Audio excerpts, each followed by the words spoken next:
Put the shit right. Thinking and we looking. You got a new track? Oh, now we've been working on the last 5 days. I was Billy Pablo.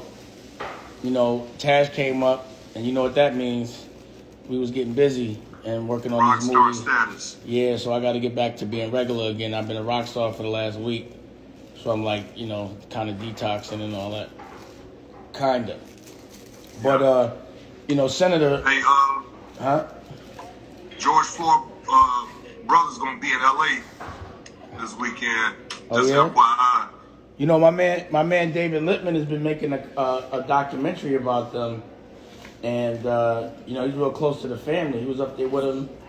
You know, ask me if you know him, David Lipman. He's you know, he's a white boy, but he's very artistic. He's a good friend of mine, like my brother. Okay. But he's fly, like Oscar shit probably. But he been right with him. He been with him the whole time, documenting the whole shit. That's dope. Yeah. If y'all at the studio, you might. Yeah, just tell him when he come through. Just, you know what it is when he come through. Tell him to pull up. We work it out. All right. You know, we'll definitely work it out. So Senator. Yes, sir. You know, we haven't spoken in a while, or we speak a lot, but we haven't spoke publicly in a while. I know that here's Lou. I know that you've been passing a lot of laws. So, you know, for me, I think it's important that, you know, our culture knows exactly what people from our culture are doing. And you're one of those guys that, you know, are just out there making things happen, and just sometimes, you know, the rest of the culture doesn't know. So what you've been up to the last couple of weeks, I know we were talking about you constructing certain laws to get passed, and then you was calling me back like, yo, we got the law passed. Yeah. So what the... So, hey, Lou. Yeah, I'm here. All right, put it on mute for a second, and then make it so we can see you. I got my man... Put it on mute. How you put it on mute? It says mute. Put it on mute, then put it so we can see him. Yeah. But put it on mute and then make it so your camera's on. And then I was thinking we could talk about some prison reform with one of my good friends that just came home from doing 29 or 27 years, and talk about those kind of things as well. So, you know, while Lou's getting it together, I just wanted to really talk about these laws you've been passing lately and what's been going on in Indiana. You mean that? Wait, hold on a second. I'm sorry, huh? Lou. I can hear you, but I can't see you. So you got to press the camera part. But press mute though, so he can talk. So that he talking. So what you were saying, Senator? I'm sorry. I put myself on mute. No, it's all good. So we've been in session since January. What's up, brother? Yeah, he on mute now. Since January, man, and that's been going on Monday through Thursday. Like, you and I touched base at the end of the week. I give you an update on how things are going, the laws that we passed, and everything. So once we got in the session, of course, we were dealing with, every state is dealing with COVID-19, the impact of COVID-19. We're dealing with race relations, we're dealing with police brutality, all of those things that every single state dealing with right now. So if you remember, Dame, at the height of the unrest, when the protest was taking place after the death of George Floyd, after the death of Breonna Taylor, myself and all the Black Caucus members, we started doing town halls virtually. We started meeting with grassroots organizations, the Black Lives Matter, youth groups across the state of Indiana. We even met with law enforcement. So we crafted a piece of legislation, and we walked through the process of how a bill becomes a law before. So we crafted the language, and the bill that we crafted in Indiana is called House Bill 1006. Essentially, House Bill 1006 says that the use of a chokehold is illegal. And if the officer uses a chokehold, they're not immune to any type of repercussions, right? We required certain type of implicit bias training for police officers. So that means that you have to become an officer. You have to go through this training and maintain this training annually to stay an officer of racial bias, implicit bias, things like that. We also enacted a piece of legislation within that bill that says that if you get caught slipping, if things go wrong, if you, as an officer, get fired, we can decertify you as a police officer. That's a big deal. That means that you just can't go anywhere else and become a police officer. Right. So I had a bill, which was Senate Bill 110, that we folded into House Bill 1006. Senate Bill 110 says that essentially I'm requiring all police departments to share data with other police departments. So if you're a bad police officer, you just can't get fired from one location in the city and go to another police department in another city and get hired. Right. Right. So that's an example of what took place in our police reform bill. There's just a little glimpse of it. But it's historic.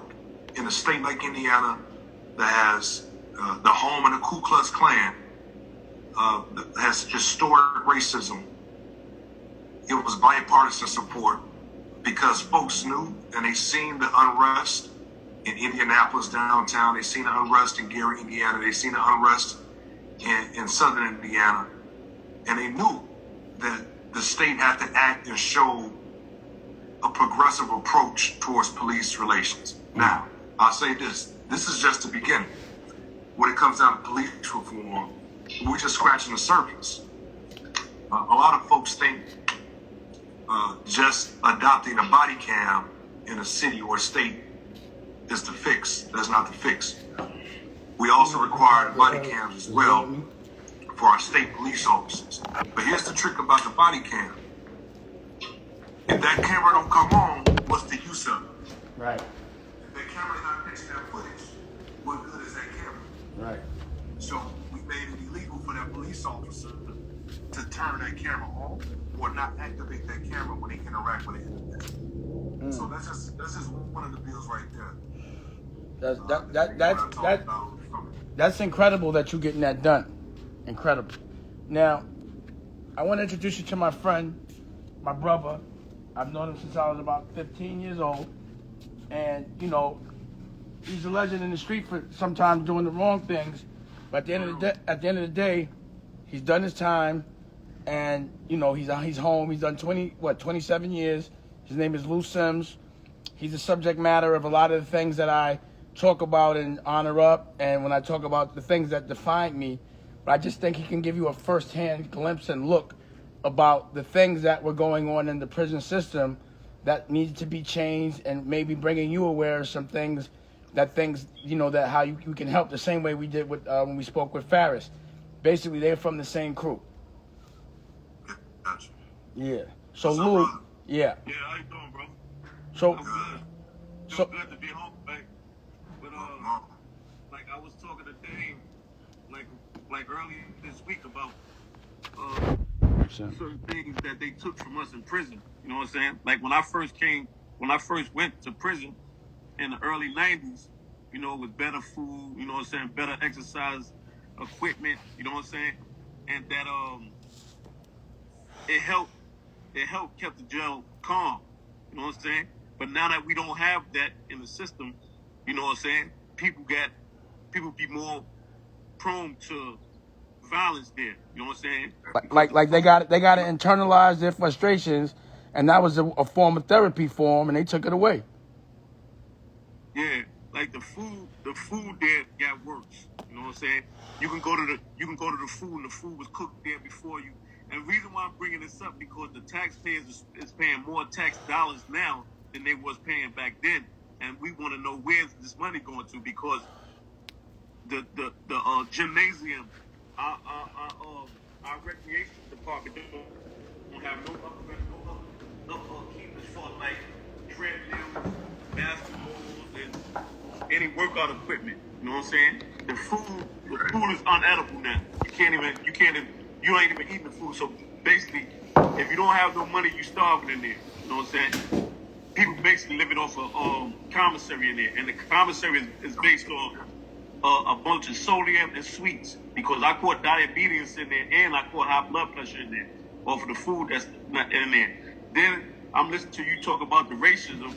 You got a lot of racism in the prison system, you know, because I see how COs is one thing or another. You know what I'm saying?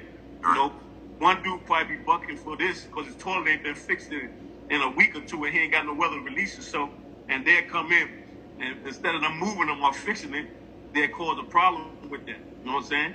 And fake like fake like you bucking on it, man, and it don't be no kind of resistance. You know what I'm saying? Before they put you in restraints and all that, they force you into that. You know what I'm saying? Before they even bring the cameras. I remember at one time they had to have the lieutenant and all the chain of command there before, and with you on camera before they put you in restraints. Now they just going and doing it. And I believe it's like that because we don't have a lot of people that's looking into the prison system now, or a lot of writers that we had back then that's writing this stuff up and letting this stuff be known. You know? And right. me being Question. Was this federal or state? This federal. It's federal. What state were you in? Well, I came home from Beaumont, Texas. But I done been to every state it is. You know what I'm saying? I've been to their lockdown programs. And like Lewisburg lockdown program, I don't know if you heard that the lawsuits that have been filed in Lewisburg, I don't know if that's why they closed it down, but the lawsuit that was filed in Lewisburg, every day they had something going on in it. You know what I'm saying? And it's like they was promoting the violence there. You know what I'm saying? Like they'll put me and you in a cell. They know we ain't supposed to be together because jail is segregated. It's like on a territorial and racial. You know what I'm saying? You know, Right. you know, if this man on the time and I'm a Muslim, we ain't supposed to be in a cell together. You know what I'm saying? Or we ain't supposed to wreck together. But they was doing it anyway to retaliate on certain things that you say you don't want to take a trade. Say I'm on common fare. And they trying to force me to take a regular trade because they don't want to go to the mess hall to get a common fare trade for me. So I don't take it. So me and him start beefing, and I tell him I'm gonna write him up for it. The next thing I know, when I go to rec, I'm going in the cage with somebody that I'm not affiliated with. So they expected for me and that person to get into it as a retaliation. You know what I'm saying? Or they'll set you up and put a raise in your. And see, they got phases in these programs. You know what I'm saying? So they probably set you up when you go to rec, put a raise in your book. Say you found a raise in there, and that set you back from say stage 4 to stage 1 all over again. You know, it's a lot of like you know, it's not only going on in the street. You know what I'm saying? We're not only being oppressed in society, we also being oppressed on lockdown too. You know what I'm saying? And we don't have no look and check into these things. Like I said, a lot of funds is being misplaced. You know? So I want to go back to that health component though, right? So you talked about the diet. What about the health care, right? When you need to go see a doctor, when you need to have some medical attention, what is that like? I'm going to explain this to you right now. And I got lawyers to back this up. I had put in for the COVID since I try to get an early release before I got released on the COVID because of my health. I fit all the criteria: diabetes, high blood pressure. I fit all the criteria that the Attorney General said that was required for that release. I still haven't got my prison records yet. I mean, I submitted my motion without my prison records, without my prison medical records, due to the fact they never gave it to me. And I had filed this one, which was March or May, and I still haven't get like in September when they denied it. You know, and still when I still ain't get my medical records. The question, Senator. The question, Senator. When I was talking to. Go ahead. No, you go ahead. I'm sorry. Go ahead. No, I was going back to your buddy. I forgot the guy's name. You mentioned him earlier, Dane, that we talked to. Faris. Some of the similar. Faris. Yeah. So during COVID, I had a family reach out to me, and they were saying that that their loved one, which was in an Indiana prison where I'm at, was telling them that they kept them corralled during COVID. like in a kind of like a surge area. There was no division. There was no 6 feet apart. There was no isolation during this time. And the only way that COVID could get into the prison was if someone externally brought it in. And I had to literally go to the governor to tell them that this family is telling me that their loved one is showing symptoms of COVID. And they got them all isolated into a general populous area. And no one was paying him any attention. So we went to the governor. Thankfully, he tested positive. Then they put him into some treatment, and they started treating him for COVID-19, right? So I can only imagine when you're dealing with thousands upon thousands of people, and you're trying to maintain a pandemic in a confined area. I can't imagine how that could have been, man. He said they wasn't giving them masks, no hands, sanitizer, anything like that. How was it? Was this in the state? Yeah, this was at the state prison. Was there any similarities? How did they handle you guys during COVID at the height of it? They gave us masks, right?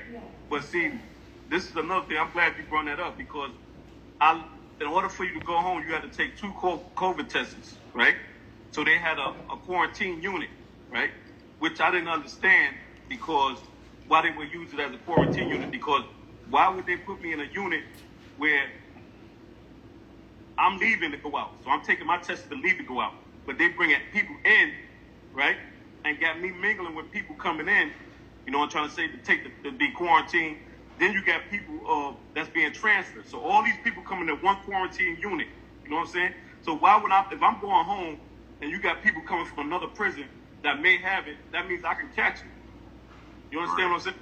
That means I can catch it. Then you got people that's going on transfer that could catch it too. So all of us mingling, we using the same phones, the same computers, you know what I'm trying to, whatever time they are locking us out to take showers and all this, you know what I'm saying, without even wiping these stuff down. That's what they doing in the quarantine unit. And when I question this, that's how they doing it. You know, instead of out people going out, being in one unit or being on one range, they got us all mixed together and it's still together and everything in Beaumont. So Senator, you know, my question is this: as it like in real time, like while he just came home, so while all this is going on. You know, we're speaking and I'm hearing about these things. I have other friends that are doing time that are still in there and cousins and people that you are aware of. How do we change things? How do we architect laws to police the police? And how do we make it where, you know, they come out healthy as opposed to unhealthy? You know, or how do we make it where they get the therapy that they need? And that, you know, these type of things, because basically it feels like people are pulling triggers. You're just making people and putting them in scenarios where unless they have therapy, they're going to react. How does that make things better? Yeah. You know, I think there's a couple things. One is building allies and advocates with the legislatures across the state. That's for the state, is having individuals like myself and others. I don't want to just say it's a Black Caucus thing, because it's not just a Black Caucus thing in every state. But you need individuals that's paying attention to the issues and to the situation. Right now, I'm helping to build the state budget. Every day, I'm talking about mental health. I'm talking about healthcare. I'm talking about education. I'm talking about environmental. So you have to have people that, like you said earlier, that subject matter experts on things are in the legislature that are passionate about criminal justice reform, passionate about prison reform, passionate about police reform. And that's going to carry that torch in these state houses across the country. Now, that's the state level. On the federal level, you need people like Congressman Carson and so many others that can address those federal issues and of passing legislation to address these concerns.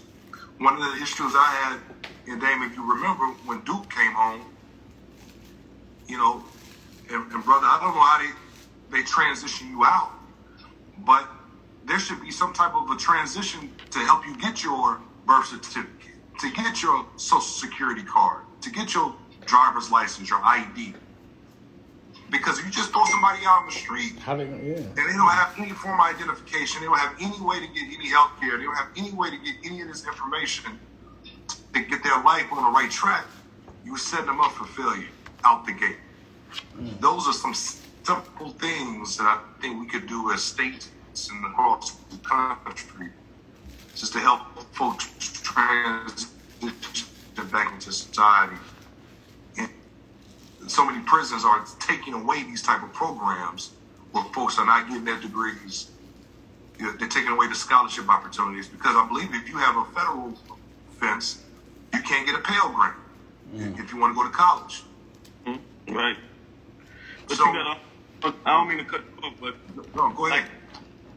that's part of the counselor's job to get you the birth certificate, Social Security, even funds, immediate funds for you when you come home. But they're not doing their job.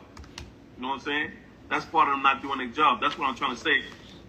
In the prison system right now, it's they're abusing powers. They're abusing their privilege. They're abusing their power, as well as mismanaging funds. Meaning that if an investigation would come, they will see the funds that we supposed to be getting, or that's afforded to prisoners. One prisoner alone, we not getting it. Even for one prisoner to eat, it don't cost. They're not giving us what we supposed to get. I just do. And far as like the counselors, they not doing their jobs. You know what I'm saying? As far as like preparing us for like with the proper documents that we need to get home. Even though if we ask them a year, 6 months ahead of time, they're not doing it. That's the problem right now, that we going back and forth right now to trying to get these IDs so we can just have some type of work or even some kind of ID just to walk around with. You know what I'm saying? That we in our pocket, because we keep going back and forth, and we got to give all the information that we got to give for like the birth certificate and the Social Security. We don't have it when the prison system could have got it right then and there. They gave it to us. Even the jobs, you know, they not informing. Right. You know what I'm saying? Right. Like I said, everything I came in the system, everything changed. You know, when we took classes for like work classes for education, for plumbing, refrigerator, all that, it was on hand jobs. Now it's paper. You know what I'm saying? Ain't too much you can learn from paper. We can read that, but at the same time, if we don't have no on hand skills with it, we never know. You know? So I got like over 100 certificates, right? All of them is on paper. None of them I physically did but a floor job. You know what I'm saying? Buffing and floor care. Right. You know, so therefore, if I showed it to a job, they ask me, yeah, I know the procedures for like to do it, but at the same time, I never did it before, because everything the tests, all I took was on paper. They took all that away. You know, quicker for them, easier for them. So, Senator, how do we utilize someone that has so much actual experience that others can learn from? How do we utilize him as an asset to get a lot of things done, to bring awareness, and just to overall showcase, you know, these are the recourse and the repercussions of certain things, and this is how you survive it, and this is how you come home and do right?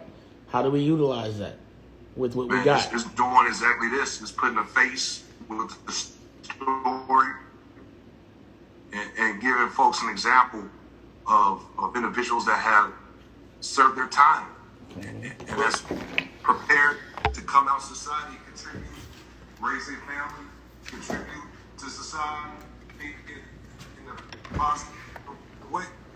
I think, man, Dan, you introduced me to so many folks right now that's doing some phenomenal things. It's like, how do you build a coalition nationally of folks that have experienced these things and to tell those stories? Mm-hmm. It's so easy to forget. It's so easy not to pay attention if you don't have individuals that are constantly advocating. You know, you look at what Loom doing. Loom is working in more promoting and talking about some things around police reform or criminal justice reform, prison reform. Duke's doing the same thing. It's how do you get all these folks that have the street credibility and respect, right? And they have the respect for folks to listen to them. It's almost like folks listen to them using your platform. It's almost like their version of the commission. Exactly. So is there a way we can put together like a nonprofit? Because, you know, all of us are some way, shape, or form related. Brothers, whether it's by, you know, friendship or just being in jail together. Not to say me, but just in general. How do we bring all that together, make something where you can, you know, actually make a difference and know that there, like, how can we put a blueprint together for that? You know? Man, I think it's the same way we did when we started forming the commission. Start picking subjects around prison reform. I'll give an example. If it's healthcare within a prison reform, or if it's workforce training in prison reform, whatever the case may be, I would target one specific area. If it's sentencing reform, right? Pick one issue, and people that have been through the system, they bring a more valuable perspective than a person that's never been in the system, than a person that's only going off word of mouth, that's trying to advocate. No, you need people that's been through the system, like people a that can witness. speak specific. Right. Because, again, he just came home, and again, through the whole 27 years, our conversations have a lot been about the way they're mistreating him, you know, and also not trying to rehabilitate him. Not like, for me, if I was away for 20-something years, I'm still like crispy, like he's still a young guy. Like, you're going to have to be very concerned about what you're going to do when you come home. That's going to give you a lot of anxiety. Going through, you know, even getting arrested and getting charges and putting you in a room and having people, you have no one to talk to.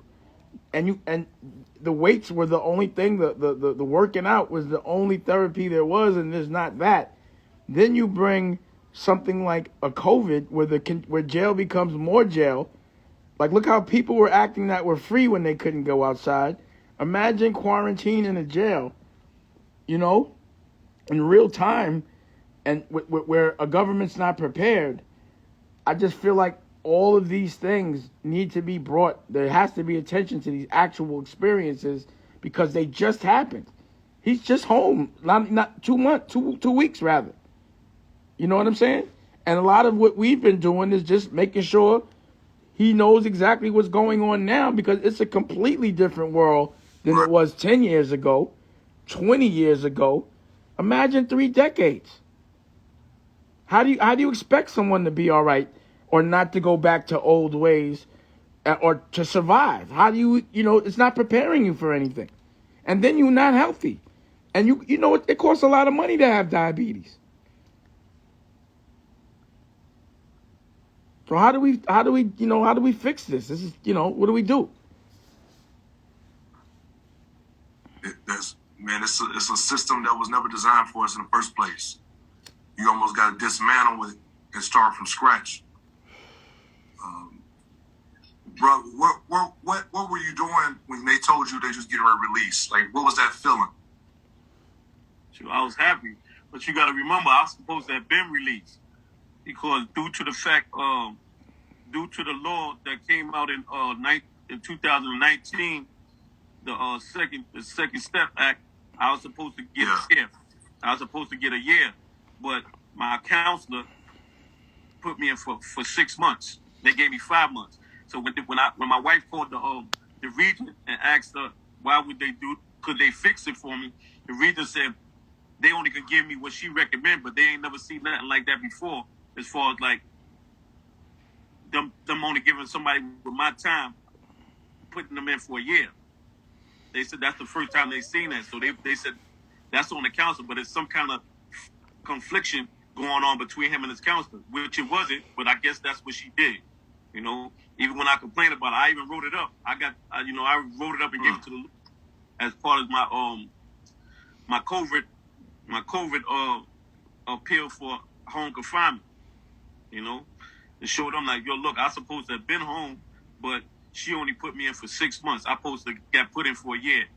You know, so as far as me like how I felt when I was supposed to have been home, I was, gotta remember when they passed that day of my year day, I'm like thinking I'm not gonna never come home.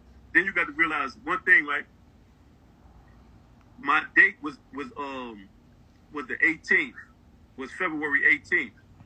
The storm hit over there in Texas, so that pushed my date to the next week, which I could have came home Thursday because Thursday they had cleared up. So that puts it to the 25th. The next Thursday came, they packed me up, took me all the way to the door, and guess what happened? The person that supposed to come pick me up on the bus to take me to the bus station, he didn't show up. So I had to go all the way back. I gave all my stuff away and been back in the cell. So, I'm thinking it's a conspiracy then. You know what I'm saying? So I came home that Friday, which was alhamdulillah, but at the same time, I'm thinking it's conspiracy all the way around. You know what I'm saying? From not getting a year, from the storm hitting to them not coming to get me on the proper time for me to leave. I'm dressed out. You know what I'm saying? My legal work and my pictures at the door waiting for them to pick me up. They sent me all the way back to a cell. So how I was feeling. Yeah. Yeah. It took a lot out of me.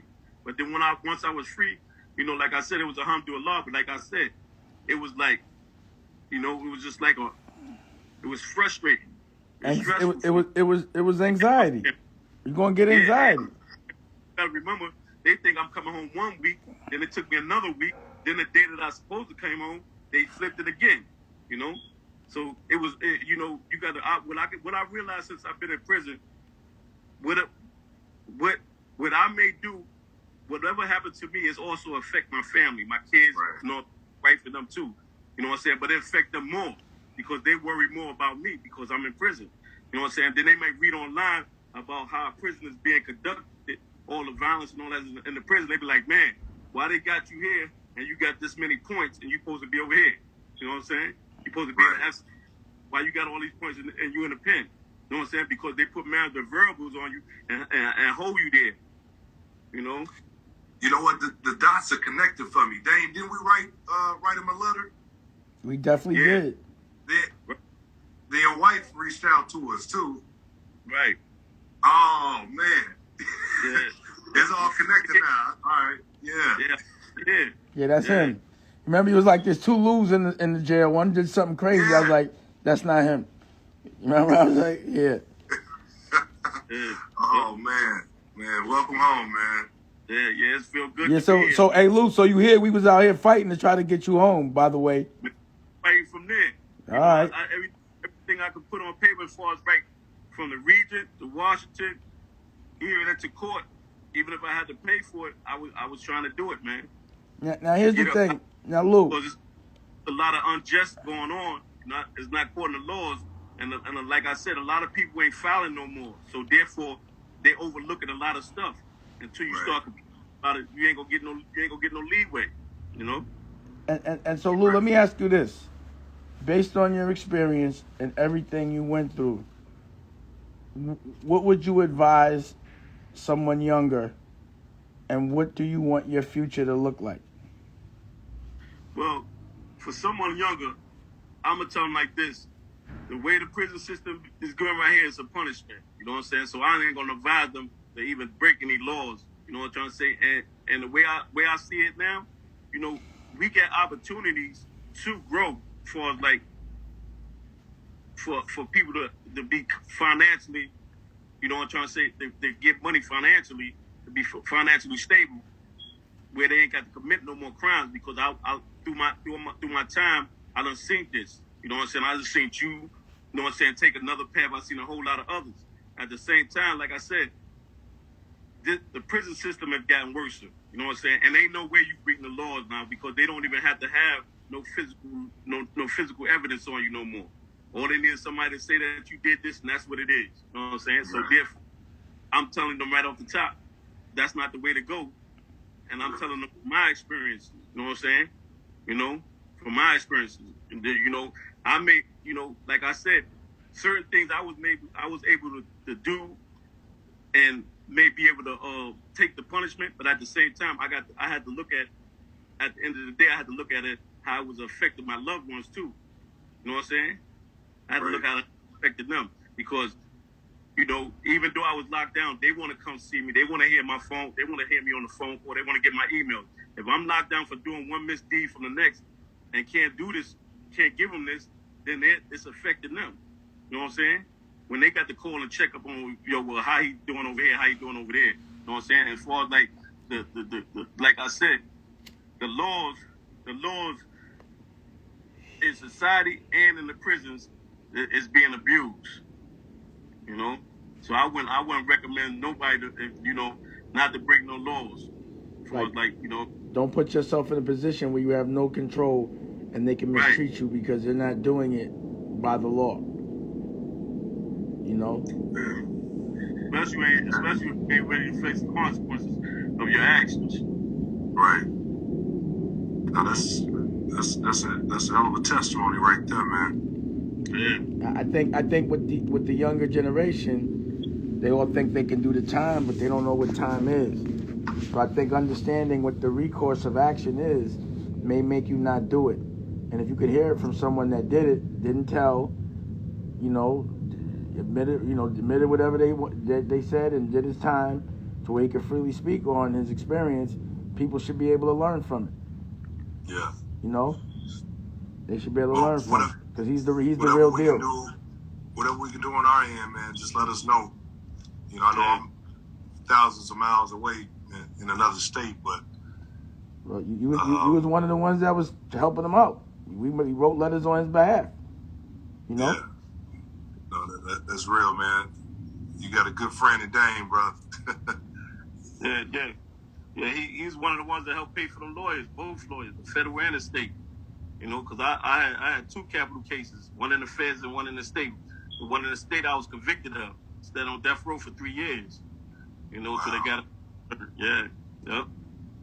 Man, you know, that's right. I thank Allah every day for, you know what I'm saying, give me the blessing to be back in society, just to be back in society, you know what I'm saying, and be able to, you know, help whoever I can help to prevent them from even going up that path that I went, you know. Yeah. Mm-hmm.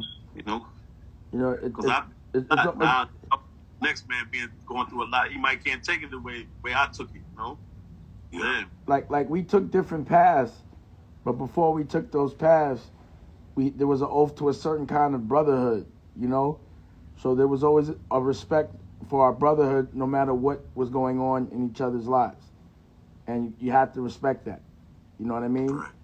So, you know, regardless of what he was, we were still the same friends, regardless of what he was to other people.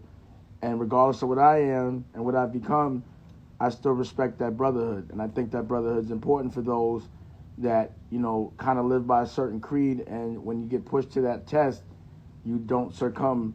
You actually pass that test and you stay loyal to that cloth that you cut from. You know what I mean? And that's what happens. Stay honorable, like you said. Yeah, you know, honorable can be tough when you're doing tough things, you know, but a lot of people lose that honor, and he didn't. You know, he took his time and did it, you know. So, again, I appreciate always getting on the phone or the Zoom and talking to you, Senator. Lou, I think, you know, Lou has a lot going on. He's going to be doing a podcast, a TV show, movies, clothing line, you know, really understanding how to make money in this world today the right way, and, you know, capitalizing off of his history by making and having people learn from it. So we look forward to see what Lou's doing, and we'll see him a lot more. You know, he got a platform. My block's clicking, so his work is welcome there as long as it involves everyone that is listening and looking. You know what I mean? So, Lou, thank you. That's right. Thank you for always being a good friend, and we'll see more of you, you know, and this will be the first of a lot of different things that we're going to do as it relates to taking your tough experience and making people understand it. Really, they're not built like that. They don't want that. And that's that really. So appreciate y'all, love y'all, and we'll talk later.